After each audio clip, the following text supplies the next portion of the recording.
Welcome to Sports Talk with Steve Jones, the daily talk show with the voice of Penn State football and men's basketball.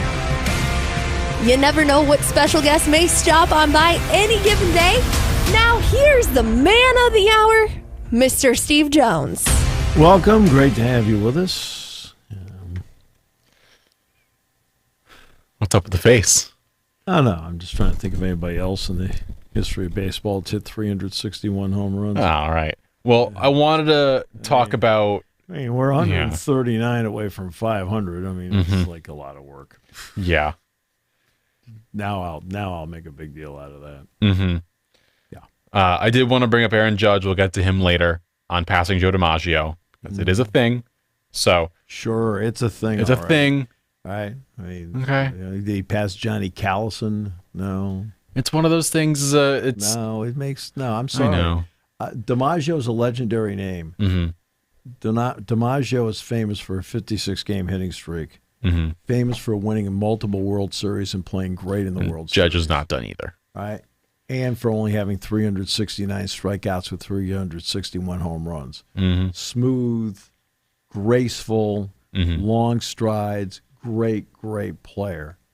But there have been other players that have passed Joe DiMaggio on the all-time home run list that have had no headline. Mm-hmm. No headline. I mean, Fred McGriff hit 495 of them, and they weren't sure if he could get into the Hall of Fame. Okay. Yeah.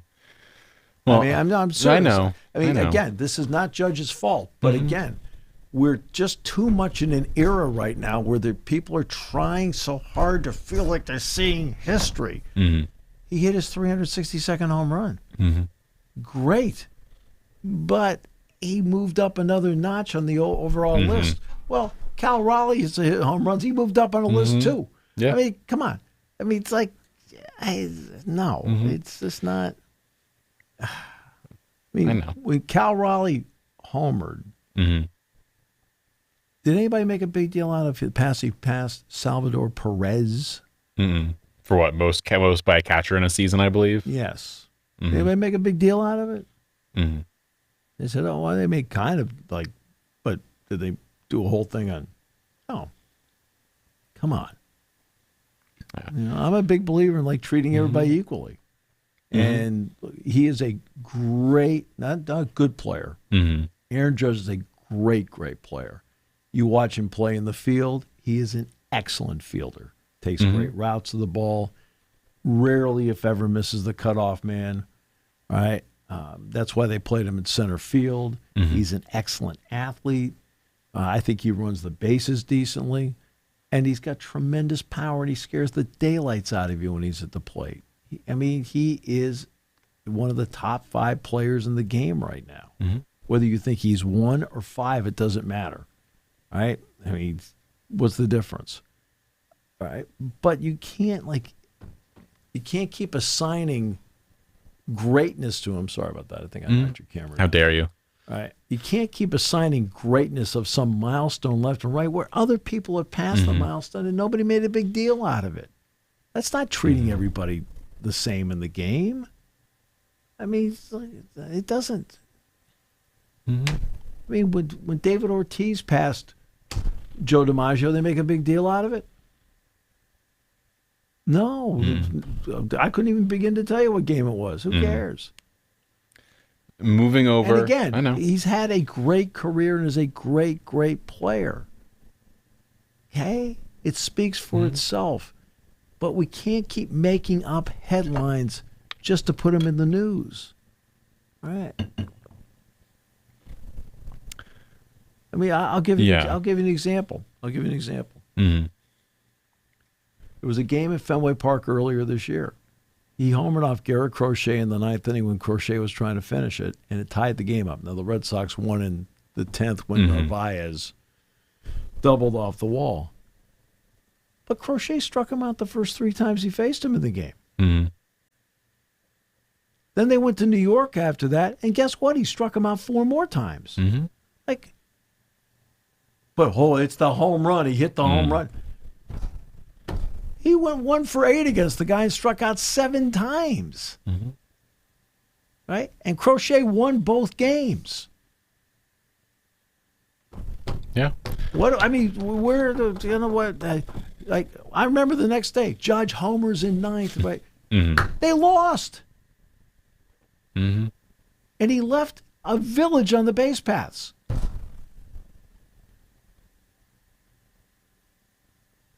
And like again, great player, but like we're making stuff up as we go here to make it seem important and significant. You know, it's interesting because they do the same thing with certain individuals. LeBron, anything LeBron does, he is the all-time leading scorer in the history of the NBA. That's huge. He's won 4 titles in the whole thing. Yet is the NBA more popular now than when he started? It's a good question. No. Yeah. Look at the TV ratings. Look at the attendance. Is it more popular now than when he began his career? It's probably stayed the same for the amount of people in the world. I think it's gone down in popularity. Now, the money's gone up, and the TV networks have embraced it. This TV deal they have is spectacular. All right. So he can probably take some solace in that. But is the game more popular now? Maybe in the world it might be, but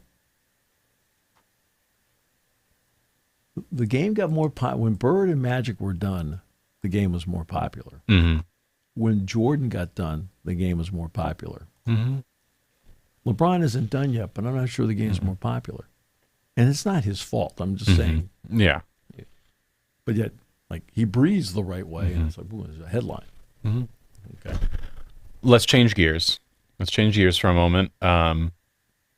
Over to last night's NFL action. The 2 major injuries that took place between the Commanders and the Packers. Jaden Reed is feared to have broken his collarbone. He's going to be out weeks. He'll probably play before the season is over with, but he's out weeks. It was a play where he dove for the ball. I watched the play.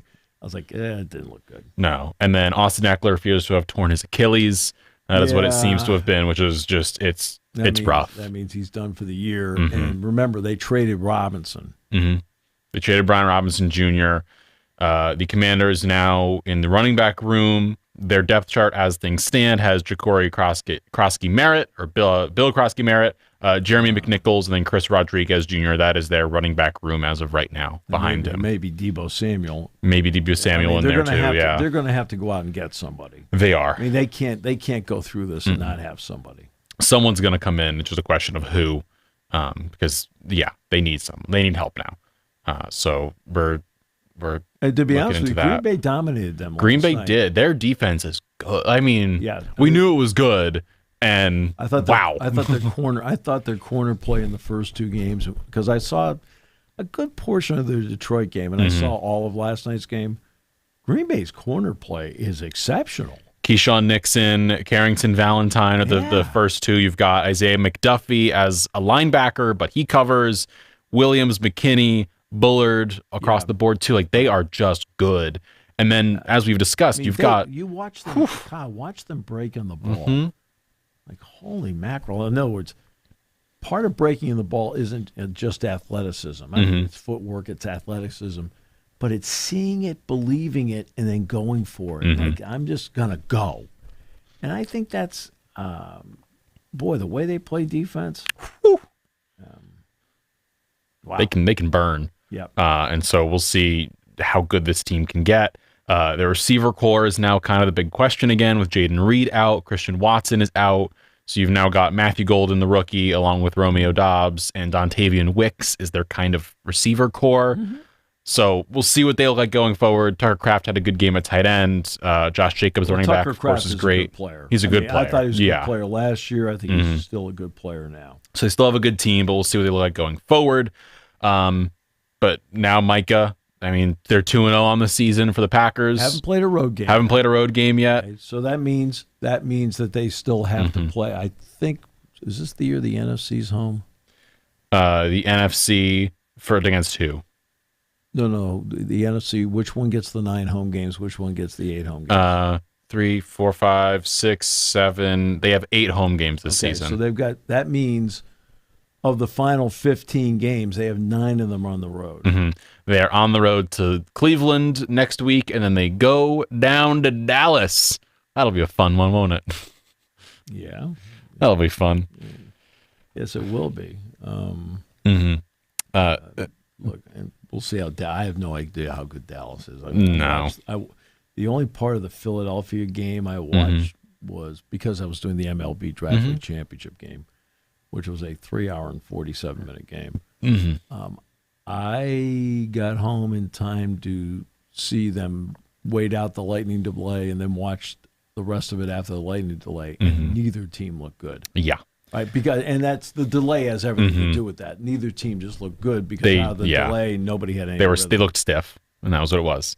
Now going into Sunday's NFL slate of games, I'm going to rattle through some teams. I want to hear your thoughts as we go through them. I mean, Kyle, I know. I mean, we'll do this, but I know I'm going to go wrap through the games that are going on. I just can't tell who's good right now.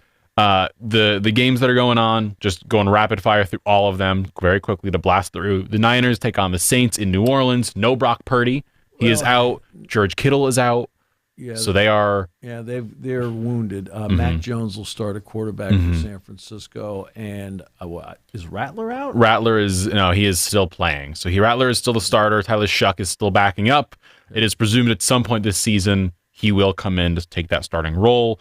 The Jaguars take on the Bengals. Brenton Strange had played really well this past week for the Jaguars. I think the Jaguars are quietly very good. This is a big year for Trevor Lawrence. I think Etienne is a good NFL back. He's not a great NFL back, but he's a good NFL back.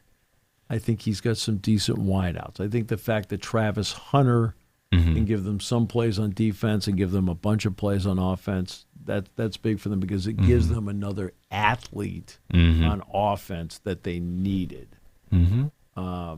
We know that, and I was talking to Max Starks yesterday. He wanted me to say hi to you. I was talking to Max Starks yesterday, and we were talking about the fact that Cincinnati loaded up and they've given Joe Burrow everything. Between Jamar Chase, T. Higgins, and so forth. Now, he doesn't have a great offensive line, but they've invested in the skill guys. And they don't have a great defense, and they don't have a great offensive line, but they have skill guys that are second to none. And that's what they're going to try and do. They're just going to try and just let Joe Burrow and the skill guys beat teams. And I think Jacksonville might be a little bit better than they are as an all-around team. Maybe not a great team, but all-around team. Other games going rapid fire. I mentioned the Giants-Cowboys. You have the Bears-Lions, Rams-Titans, Pats-Dolphins. Okay, so the Giants-Cowboys game, again, the Cowboys need to win. I mean, this is a divisional game against a team that they've been better than in recent years. The question is, are they better than them now? And the question is also going to be, Russell Wilson's not really at fault for last week because they don't have time. In fact, I wouldn't start Jackson Dart until Thomas is back at left tackle. I wouldn't do that. Yeah. Right? You've got to give him the best chance. And Wilson doesn't have Thomas at left tackle. Then what was the next game you mentioned? Bears-Lions. Okay, big game for both teams. They're both coming off losses. Detroit was dominated by Green Bay.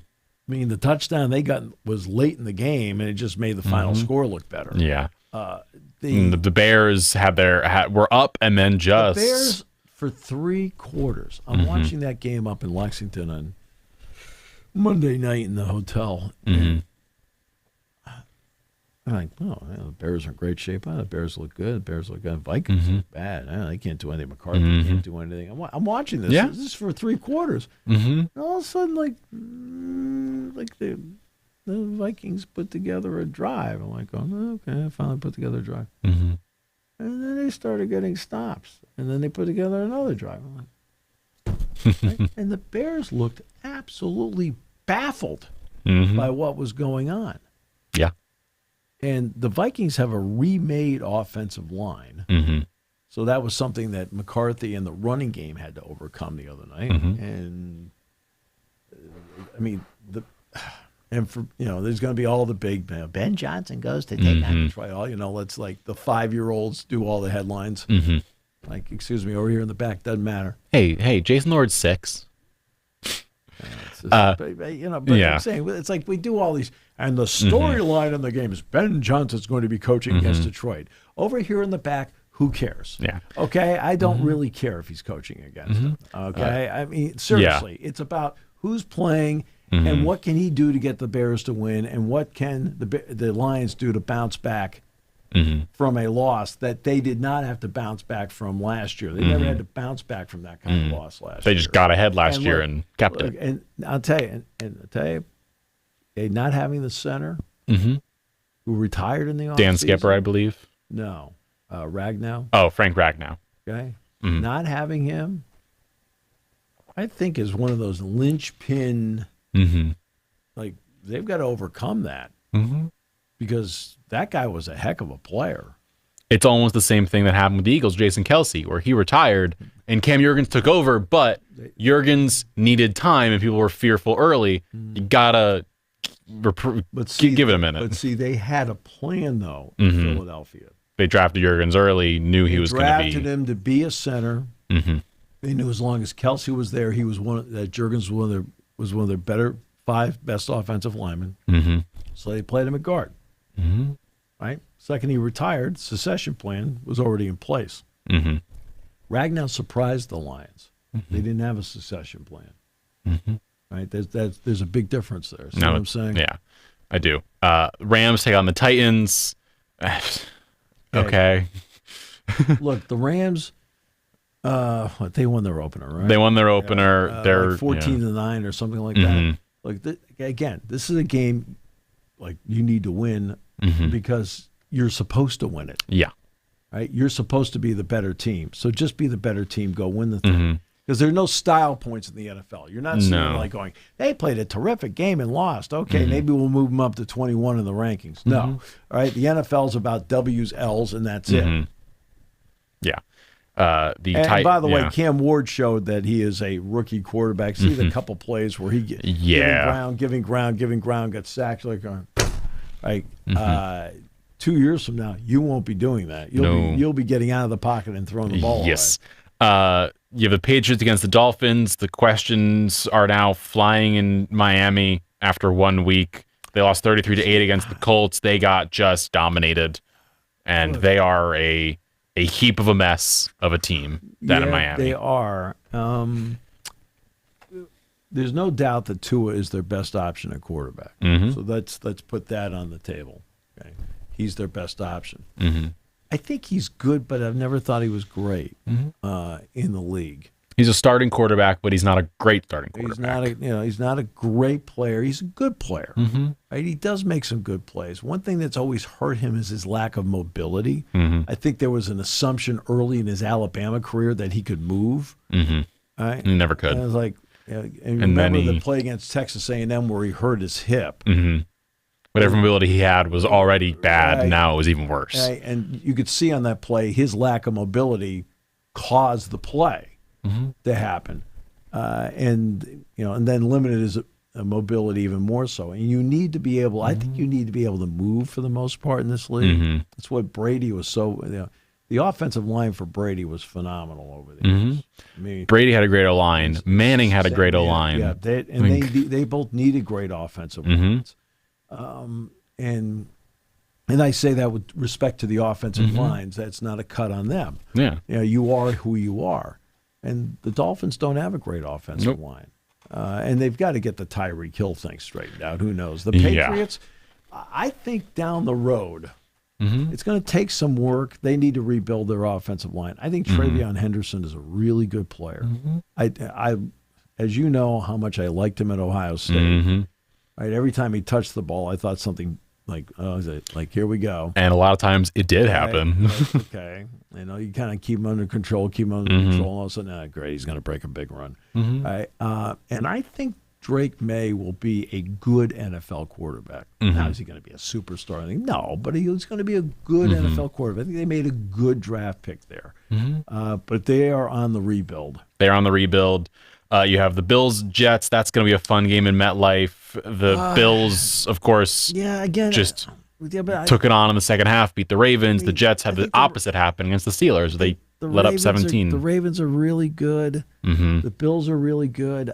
That's the kind of game I can't tell you how great either team is. They're both really good. Yeah. I can't tell if anybody's great. Mm-hmm. I like the tight ends a lot, Kincaid and Knox. I think the running backs are fine. Allen's a special talent. They don't really have a game breaker at wide receiver. It's a collective of people that are at the skill positions. At receiver, you've got Keon Coleman. Tight end, you mentioned Kincaid and Knox. Like, that's kind of their, like, we've got a lot of guys in the aggregate to make it work. Yep. The return of DK Metcalf. He takes on the Seahawks, the Steelers this week. Rodgers threw 4 touchdowns in week 1. Rodgers looked good. Rodgers played well. Yeah. So that was okay. The Browns take on the Ravens. Flacco returns to Baltimore. The Ravens are going to try and pound this game and just beat down the Browns. I have a feeling that they're going to kind of want one back after last week's game. I've seen Browns players saying they've been asked how hard is it to tackle Derrick Henry. They said, "Oh, it's not that hard. It's pretty easy." Why? Just don't answer the question. Saying he's a great running back. Yeah. And it's always tough to tackle guys, but we have to learn how to tackle. Just a basic answer, a no answer. Don't. Yeah, and Derrick Henry was like, I saw it and said, like, we'll see about that. Can you give me a minute? God. You run through the Yeah. So this game is going on. You have the Broncos taking on the Colts. That is going on this week as well. The Broncos won their first week. Colts, as we said, already won. So Daniel Jones starting off. Indiana Jones getting things rolling for the Colts. You have the Panthers taking on the Cardinals as well this week. Kyler Murray. You have Trey Benson. You've got Marvin Harrison Jr. had a touchdown catch this week. So we'll see what they look like against the Panthers in Glendale. The big matchup. The rematch, the Eagles against the Chiefs. Eagles 1-0, Chiefs 0-1. There's a strong chance the Chiefs are 0-2 after this week. They are playing in Arrowhead over in Kansas City. Mahomes and co will want a bounce-back game to get a win. Eagles are just a really good team. We all know that. So I tend to think the Eagles will take this one. I think the Chiefs don't have enough in them. The Sunday night game, Falcons versus the Vikings. Michael Penix Jr. and crew did well week 1. Bijan Robinson had 100 yards in the air for the Atlanta last week. The Vikings, as we already mentioned, came back and did really, really well for Minnesota. They are in Minneapolis, so we'll see what that looks like. Minneapolis is favored the Vikings by 3.5. Then Monday night's football games, 7 p.m. The Bucs against the Texans. CJ Stroud and the Texans just have not looked good the last 2 years. What can they look like in this one? And then the Bucs, Emeka Egbuka, currently I'm guessing on pace to be the offensive rookie of the year. I mean, he played really well. 4 catches, 67 yards, 2 touchdowns. Egbuka was what the Bucs wanted. Godwin and Evans and everyone in that building have been saying he's incredible and talented and amazing. We all saw it at Ohio State. He was really good. And now he's here making his way to Tampa Bay, and he is the newest receiver on that insane Tampa Bay Buccaneers receiving core, where you're sitting right now with Mike Evans, Chris Godwin, Emeka Egbuka, Tez Johnson, Sterling Sharp, Jalen McMillan when he's healthy. Like, they've just got a lot of guys. They are a young, talented team. They just re-signed Luke Gadecki, their right tackle, to a big deal. They've got Tristan Wirfs at left tackle, Cade Otton at tight end. Of course, Baker Mayfield, and then Bucky Irving, Rashad White, Sean Tucker in there at running back. Their defense is really good. So they are a really good team, the Tampa Bay Buccaneers. Then the 10 p.m. game Monday night, both 1-0 teams, the Chargers and the Raiders. Yes, the Raiders won a game. Geno Smith, good quarterback. Who would have thought that? Everyone's saying Ashton Genty is not a good running back.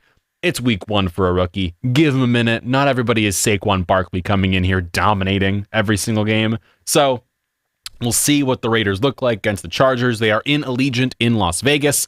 So we'll get a new look at Marion Hampton and this Chargers rushing crew. We'll also get more looks at Herbert, of course, at quarterback. Then on the Vegas side, Ashton Genty, Brock Bowers, and co. So it is a big week of NFL games. A lot of games going on, a lot of things happening all over the place. So we will see what week 2 has to hold. And other NFL storylines going on right now. Lamar Jackson is not going to be disciplined for shoving the Bills fan. The Bills fan, of course, was banned for life, I believe, from all NFL games. Rightfully so. You should not put your hands on a player when he's walking off the field. Do not do that, people. And so now, Bills fan has been banned. The Dolphins apparently held a players-only meeting after the blowout 33-8 loss, basically trying to get on the same page. And as Steve said, they are just a mess. They are a dumpster fire. So we'll see what happens in Miami going forward. And now we're sitting here with week 2 rolling on up to us. The Packers, as we said, dominated last night. So they are a really good football team. Other stories going on around the sports world. The Kawhi Leonard drama continues and has kind of exploded, where he was apparently, per Pablo Torre finds out, his podcast and his newsletter, paid $1.75 million by the company through owners and stuff. So Kawhi Leonard's thing is going on, but we're not getting into that because that is just an ongoing mess of whatever's happening with Kawhi. So we're not getting there because that's just a whole... It's a lot like Jason Lord with our company. I mean, there's like he's getting slid money in. Yes. But we're not going to get into the details of that one just yet because it's just a whole hullabaloo right now. And until we have more substantial things that we can of garner from everything it's the a league NBA issue. does. It's not a payment issue. No, it's a league issue. It's not an under the table issue. Okay, it's a league issue. The league issue is they're circumventing the cap by doing this. That's what they're worried about. Now, I don't know why the league is all up in arms about it. He never plays anyway. No. So we will see what that looks like going forward. Then we move on over to the NCAA, Mr. Steve Jones. But again, Kawhi. One quick note about Kawhi. We were talking about why the league is less popular now. That's one of the reasons the league is less popular now, is not because of Kawhi Leonard. He's part of it. But the load management part, where you have people working hard every single day, earning money, and would love to be in the NBA. I mean, wouldn't you love to be in the NBA? I would. Would you love to be in the NBA? Right? Heck yeah. Right? You got a good right hand, but I mean, but it's like, but you'd love to be in it, right? And then these guys are in it, and they keep wanting to take time off from it. Kawhi Leonard winning the NBA championship, NCAA championship. The NBA championship with load management was a great feat because it was incredible and amazing. But it wasn't just Kawhi, it was the rest of the team because he load managed the year. I think he played 60 games. He played 60 games, and then, but a lot of those games he only played 20 some odd minutes because they had to minutes restrict him to keep him healthy to go into that season. And that was the whole deal with the Raptors is you've got 1 year of me and I will give you my all for the playoffs. Just get us there. And they got them there. They won. It was great. They beat the Warriors and it was this incredible feat. But load management became a thing. And it was like, well, if the Raptors can do that with Kawhi and some young guy named OG Anunoby, some undrafted guy named Fred VanVleet, and Pascal Siakam, an up-and-coming guy. Like, can we do that too? Get a star and then do this with our team? Yeah. And now you're seeing with everybody where they're trying to kind of do that. And I think that is part of... I mean, the league has run into trouble in a couple of areas. They ran into trouble during the China perception. Right, where was it? Daryl Morey. I think he didn't tweet it out. He retweeted something. He retweeted something, whatever it was. Right, and to be honest with you, the league didn't handle it right in terms of public perception. Okay, then the load management thing has been a problem for a long time. Like, I'm not saying people should play 82 games. All right, you would need a game off once in a while and like you end up playing 72 or 73. Okay, but these guys want to play 58. Like, no. Yeah. No. Okay, guess what? Your consumer has to work 260 out of 365 days a year. That's what your consumer has to do. Your consumer has to work 260 out of 365 days a year. I'm going to give them 2 weeks vacation. Right? That's minimum. That's minimum. I mean, you're working more than 260 days a year. You're working all the Saturdays during the course of the fall, plus other times during the course of the year. You're probably working 280, 290 a year out of 365. That means you're getting 75 days off. These guys want to play 65 games. Yep. Right? You're getting 75 days off of the year. They want to play 65 games. Mm-hmm. Right? And that doesn't see. You're like, well, what? That doesn't sit well with like. In other words, I always go back to the father and the son that went to the Cavaliers game that night. Mm-hmm. They're going to play Golden State. And so excited to see Steph. Steph Curry and all those guys didn't play. Nope. And Steve Kerr's like, well, we feel bad about it. Like, you really don't. You sat him down. Mm-hmm. Okay, guess what? Okay, you can't go to the negotiating table all the time like any sports union does. They, hey, look, we're the product. Mm-hmm. Okay, well, if you're the product, show up and be the product. You may be tired, you may be wounded, but you got to show up. Hey, you want to know how many people go to work every day tired, exhausted? A lot. Right? All the time. Tired, exhausted. Okay? As I've said many times, you know who needs load management? Badly. Mm-hmm. Okay? The single mom raising 2 to 3 children, wakes up every single day. Mm-hmm. Okay? Makes sure that her kids are ready for school. Probably does something to make sure they have breakfast. Mm-hmm. Goes and works the full day. Makes sure that she's home. They're in time to get them from the bus or pick them up at daycare. Mm-hmm. Make sure they have dinner. Make sure they have their homework done. Has 5 minutes to herself, then goes to sleep and starts all over again. Mm-hmm. She needs load management. Okay? Not a guard in the NBA. Mm-mm. Okay, I mean, Yeah. seriously. I mean that this is where as a league they've gotten out of whack because they've gotten out of touch with who the consumers are. Right? Everybody appreciates the greatness, and I think everybody appreciates the hard work they put in to be great. All those hidden, absolutely. I think people are smart enough to know about all the times that you don't see them, that they're working. People understand that, but we're not paying to see that part. We're paying to see the part where you're on the court playing the game. And if you're hurt, I got it. If you're injured, I absolutely have it. Okay? Oh, what a bummer. I mean, went down to a Penguins game this year. Crosby and Letang both played, but Malkin was out because he was injured. Okay. Malkin couldn't play. He was injured. And everybody was like, they were bummed that Malkin couldn't play because I know one of my grandsons was like, oh, he's such a big Malkin fan. He says, yeah, it's too bad he's hurt. They got it. They're disappointed, but they got it. Right? But not when you're the healthy scratch. You're a healthy scratch. Nobody gets that. Nobody gets it because guess what? You're not playing tomorrow night. Nope. Hey, I mean, and remember, so again, the popularity of the league. First, again, complete credit to Adam Silver and everybody for the absolutely great job they did with their TV deals. Yeah. Because I watched it promoted last night repeatedly on Amazon Prime. You know, and that's going to be, it'll be good for Amazon Prime, and it'll be great financially for the NBA. But their regular season ratings are like brutal. Let's get over to college football now. Yeah. Change gears up to this. So tonight, in terms of top 25 matchups. Are we going to get to the gambling thing here? We will get to that in a moment. We're going to go through all the games. Basketball. That's college basketball. We'll get to that to wrap up the show. Indiana State takes on Indiana tonight. That is the first top 25 matchups. Whatever. Look, again, Indiana, just so everybody understands, Indiana put together this non-conference schedule a few years ago.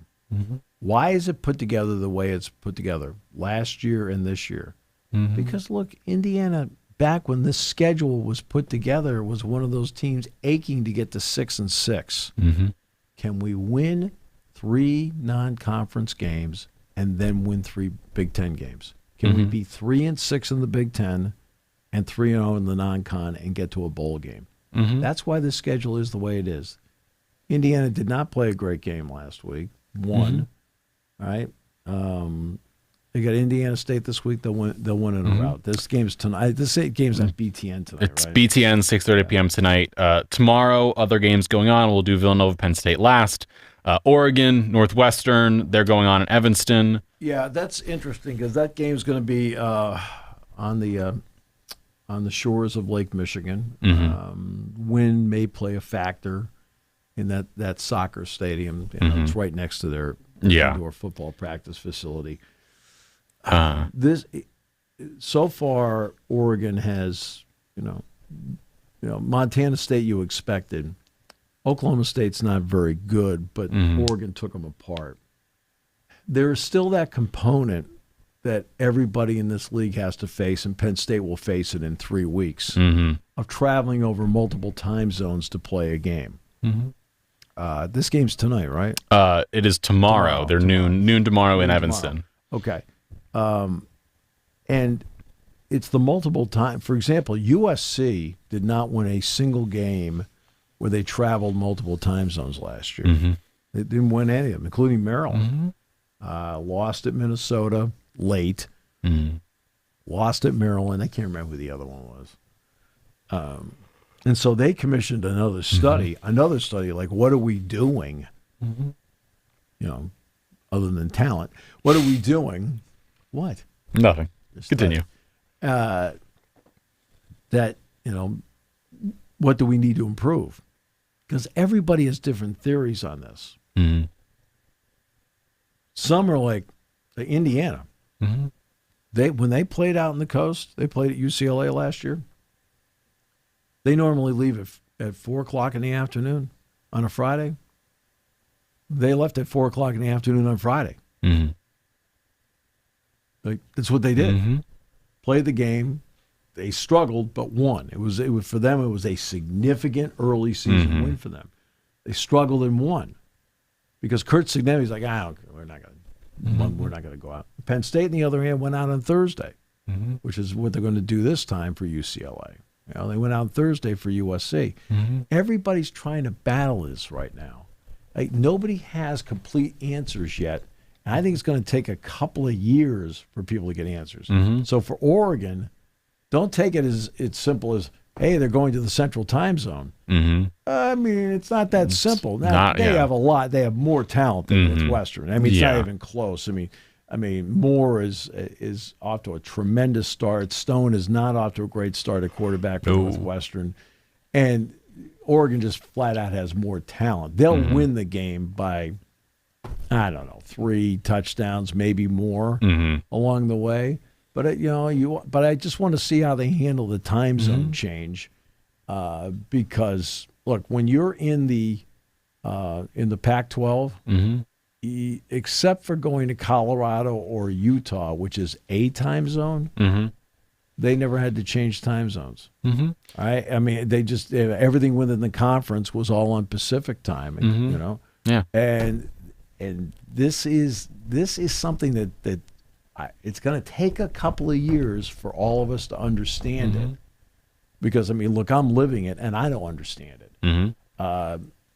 But I'm also somebody that's not affected by time zone change either, and that's only from lifelong experience. I've never once been, jet lag. No, I've never felt jet lag in my life. I don't know why. And time zones, I adapt to a time zone within about a half an hour. I don't know why. Like, all of a sudden, the plane lands and it's 4 o'clock. To me, it's 4 o'clock. We're done. What I mean? I don't see, but other people, everybody's different, and people are affected by jet lag. People are affected by time zone change, whatever. I cannot explain why I never have been. One team that is changing time zones as well, Oklahoma, is heading to Temple this week. We'll get into Temple more on their basketball side coming up in a little bit. The dean. We'll get it. Temple's got other problems. But the dean of Big 5 basketball coaches is now Adam Fisher, and now his 3rd year as the head coach at Temple. Yes. That's how much turnover there's been in the Big 5. Oy vey. Clemson takes on Georgia Tech this week in Atlanta. That should be an interesting one there. Wisconsin against Alabama down in Tuscaloosa. It is reported Ryan Williams will be back for Bama. They need him back. They need him back. I mean, look, Alabama's been missing the big play component of offense. And that is him. He does deliver the big play for them. And look, and Simpson, the quarterback, needs him. He does need him. Michigan takes on Central Michigan in Ann Arbor. They're looking to bounce back after losing last week to Oklahoma. By the way, Ed Oliver is out for Buffalo. Buffalo. Okay. Make sure you know that. South Alabama takes on Auburn. You've got Louisiana going up against Bo Perbula, who has just been incredible so far for Missouri. Bo's I know. played very well. He's done a good job. I'm not surprised. I'm not surprised. I think I've always liked Bo. And they've climbed their way to 25th in the top 25. Yeah. That game is at 1 o'clock. You have Georgia taking on Tennessee. This is the real big matchup of the week, SEC. Georgia, Tennessee, 6 versus 15. Yeah, Georgia, people have talked about, the Penn State game with FIU, which ended up being 34-0. Georgia had a similar game last week. They won 28-6 against Austin Peay. Yeah. Okay, but you know what? Just like the FIU game, the Austin Peay game will be so small in the rearview mirror in a few weeks, it's going to be no big deal. Yeah. You're not going to think about it. No. Oregon, the Tennessee different. The Tennessee game is intriguing. Because for Aguilar, this is a big moment. And Tennessee, after losing Dylan Sampson to the draft, he's with who's he with the Jets? The Browns? One of them. Yeah. Somebody's out there. He's playing. I think he's with the Browns. Is he with the Browns? No. He's with the Jets. Judkins was drafted by the Browns. Yeah. I think. Yeah. He is with the Cleveland. He is with the Browns. He is with the Browns. Yeah. I thought that would be like, oh man, I got to overcome this because of the playoff game. He was no factor at all. But they've run the ball well the first couple of weeks. Tennessee has, and they're going to need to run the ball well in this game against Georgia. That's going to be a great game. Yeah, you have Oregon State versus Texas. Is that a primetime game? That is 3:30 ABC down in Neyland. Interesting. I wonder what the primetime game is. We'll get there. Oregon State versus Texas Tech. You have Iowa State, Arkansas State. UTEP versus Texas, 4:30 on the CW, the CW's greatest game that's ever had. Number 18, South Florida, against number 5, Miami. The greatest game the CW has ever seen and ever will see, Steve. This is, I'm going to say exactly the same thing I said before the South Florida game last week. I said Florida needs to watch out because South Florida actually has a quarterback that is really good, can play. And it turned out that he's really good and can play. And Florida could not contain him. Miami's going to have to be the same way. Now, is Carson Beck a better player than Lagway is? Lagway? Yeah, than Lagway? Sure he is. But Miami's going to have its hands full. It's going to be a good game. And, nobody will see it. It's on the CW. At 4:30 p.m., Ohio takes on Ohio State on Peacock. Western Michigan has... Ohio feels good about itself. They beat West Virginia last week. They did. Yeah. It was a rough game. They did. I believe Jaheim White, the running back for West Virginia, is out for the rest of the season. Yeah, that really hurts. He was really good. Is that backyard brawl thing the primetime game? We're getting there, Steve. We're getting there. God. So Ohio State, Western Michigan versus Illinois, Arkansas versus Ole Miss at 7:30. Or we'll get to 8 o'clock first. 8 o'clock, Utah, Wyoming, Vanderbilt, South Carolina. Then the two games at 7:30 on ABC. It's Florida versus LSU, and on NBC Peacock, it's A&M versus Notre Dame. So those are the two primetime games, Steve. Florida, LSU. LSU, to its credit, is off to a great start. I don't think they played a great game last week, though. I think last week they just kind of after the big one over Clemson, just kind of got through it. Yeah, they beat Louisiana Tech 23-7, but wasn't a great showing. Right. So that's going to happen. The Texas A&M Notre Dame game is really big for both teams. So let's break it down for you. Texas A&M won its opener. Last year they were beaten in this game. They need the win to establish to a national audience that they're a player. Notre Dame, conversely, needs the win because if they do not win the game, they are now in the position of having to win the next 10 games. They must get to make the playoff, they would have to have a 10-game winning streak because they don't have a conference championship game to play in. Everything they do has to be done in the regular season. And that means they cannot have a stumble the final 10 weeks of the season to get there because a 3-loss Notre Dame team is not getting in. Is not going to get in because there's not going to be a third loss where people go, well, those are 3 acceptable losses. Miami, Texas A&M, and pick whomever. Maybe it's USC, whatever. Right? It's still going to be 3 losses. And it's still a 12-team playoff. Right? You're in the at-large pool. A third loss puts you in the Alabama-South Carolina category last year. Yeah. That's the position they're in right now of needing, because they lost the opener Miami, which is not a bad loss, but it's a loss. You've got Texas A&M at home. And if you lose the game, there's 2 parts. It's a home loss. And number 2, it puts you in a position you've got to have a 10-game winning streak, because you have no room, you have no margin for error if you do not win this game on Saturday night.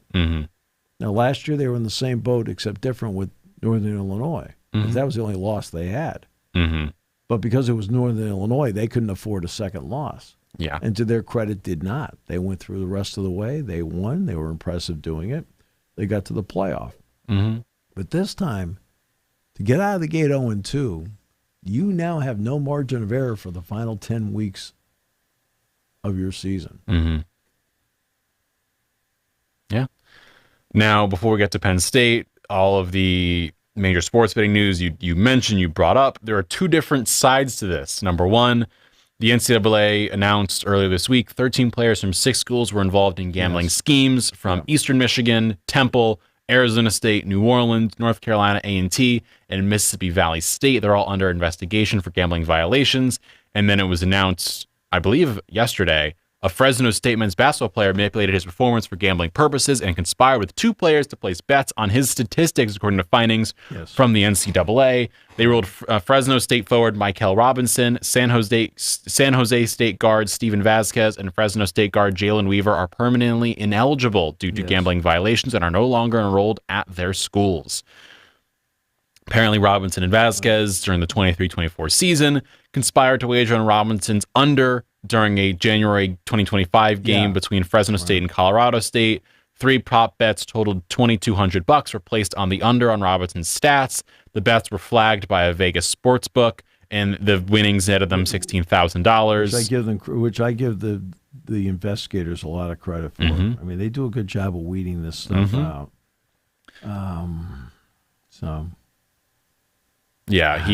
Robinson altered his performance. He had 3 points scored, 2 rebounds, 1 3-pointer, and no assists to ensure the underlying bets won. He also placed 13 prop bets on daily fantasy sites from December 11th, 2024 through January 11th, 2025 per the NCAA. So let's get to 2 parts of this, because one of the individuals that is suspended, I think it may be Vasquez, I'm not sure. Doesn't matter. Bet on going over. Allegedly, while the other ones were, the wager was under. All right. The under is obvious. Like how wrong that is. That's obvious. And because now, like, all the shots you're missing, oh, what a bad day. Oh, he's not, bad pass, threw it out of bounds. Like, okay, that's you may ask, and this has been asked, like when we've discussed Pete Rose, it's the same thing. Well, he bet on the over, though. He bet on himself to play better. Okay, so I'm coming down the court. You're wide open for a 3-point shot, but I need a basket here to get the over, and I bypass you completely to try and make the shot. I miss the shot. I'm not playing team basketball here. Now, you might miss the shot, but it's the best shot on the play. Way better than me. Right? I might be bypassing. Like, I may be taking even better. I may be taking a 3 because I need the points, and you're wide open under the basket. You're cutting for a layup, and you're open. You're wide open for a layup, and it's going to give us the lead. Right? It's the better play, right? And I don't make the better play. I make the play for me, and I miss the shot. Okay. And I don't just do this once. I might do this multiple times. And we may end up winning the game, right? But you're not playing team basketball at that point. You're not playing for your team to win. You're playing for you to win. And because you are playing for you to win, you may be costing your team a chance to win because you're not playing the game the right way. Mm-hmm. Right? That's the problem with it. Mm-hmm. Right? Come down the court 3 times in a row. You cut to the basket 3 times in a row. You're wide open 3 times. I'm going to get 6 points out of it. Mm-hmm. Right? And the whole deal. And I'm taking 3 threes in the play. I may hit 1, and guess what? We're minus 3 points. We would have had 6 if I'd played the game right. Mm-hmm. That's the problem with that. You then become me-centric instead of team-centric. Mm-hmm. Let's now wrap up. Penn State takes on Villanova tomorrow, 3:30 p.m. game here in Beaver Stadium. Steve Jones, you guys are on starting at 2 p.m. We're on starting at 12:30 p.m. Myself and Thomas Frank Carr. Right. Villanova played their first game of the season this past week. They are 1-0. They took down Colgate 24-17. Right. When it comes to Wildcats, help me out here. Sure. What are we looking for? Okay, so let's start with defense. Completely different defense. They play a 3-3-5. Mm-hmm. A lot of teams play 4-2-5, Mm-hmm. right, or 4-3-4. Mm-hmm. They have played a 3-3-5. So it's 3 down linemen, 3 linebackers. 5 defensive backs. Mm-hmm. They also at times play their 3 down linemen and their 3 linebackers in what we call a stack. What is that? Right? Okay. Mm-hmm. Back to back, back to back, back to back. Mm-hmm. Now, which way are the linebackers going? Mm-hmm. You have to communicate well against that. Now, it's brilliant on their part, Mm-hmm. right? And here's why it's brilliant. Not because it's a 3-3 and it's a completely different defense. Hey, you're at FCS. What's in short supply? Linemen. Linemen are in short supply, Mm-hmm. and in both. Offensive line and defensive line. Mm-hmm. So Mark Ferrante looked at it and said, hey, look, do we have 5 defensive linemen? Mm-hmm. Like to play 5 up front? Do we have 4 defensive linemen? Let's go with 3. Mm-hmm. That way and go with 3 linebackers. So that's part smart. So you're going to have to communicate against something like that to figure out where they're going and how they're playing it. Offensively, this is also a team that does not have a lot of transfers on it. Mm-hmm. They are a homegrown team. Mm-hmm. It doesn't mean they don't have some transfers. One of their top receivers is a transfer from Princeton. Mm-hmm. All their running backs are homegrown. Mm-hmm. The quarterback, Pat McQuaid, is from Nicholls State. He came out through for 299 last week. Mm-hmm. Played well. Ironically, Villanova against Colgate did not run the ball well. They have a couple decent running backs, but they did not run the ball in the opening week of the season very well at all. 35 for 117 on the ground, 2 touchdowns, 3 yards a carry. Just didn't get it done there. And McQuaid threw for 299. Mm-hmm. So, I mean, that's what they have. Now, look, anytime you're playing a game, everybody's a threat. Mm-hmm. I mean, 28-6, Austin P, FCS team, lost to Georgia last week. All right. I mean, gave Georgia a game, kind of, hung in there, did the best they could. Look, Penn State, but this is about Penn State executing, playing their game, being a better team when the game is over with. And then one of the critical weeks of the season, in my opinion, is coming up, and that's the bye week. Because it's going to allow the coaching staff, after going through weeks of training camp and 3 weeks of games, to now sit back and go, okay, before we get to the Oregon game plan, let's self-evaluate. Where are we? What are we doing right? What are we executing well? What isn't being executed well and why? Right? And what are the players grasping and not grasping? And if they're not grasping it after weeks of training camp and weeks of games, what can we do and not do when that individual is in the game? If I put an individual in the game that's not grasping everything, I may have to limit what I'm doing out there because he's out there, but he's a good athlete and needs to be out there. Mm-hmm. I'm just saying, these are questions they're going to have to ask as they go through this during the bye week, because this will be the time where they have time to do it. They're not on the run trying to change over. No. We have 2 weeks to gear up for Oregon. Right. That's what happens here. The first part of next week, they're going to self-evaluate about where they are, and not just self-evaluate. Andy will look at Jim and say, Jim, hey, take a look at us, because he's got time to take a look at us.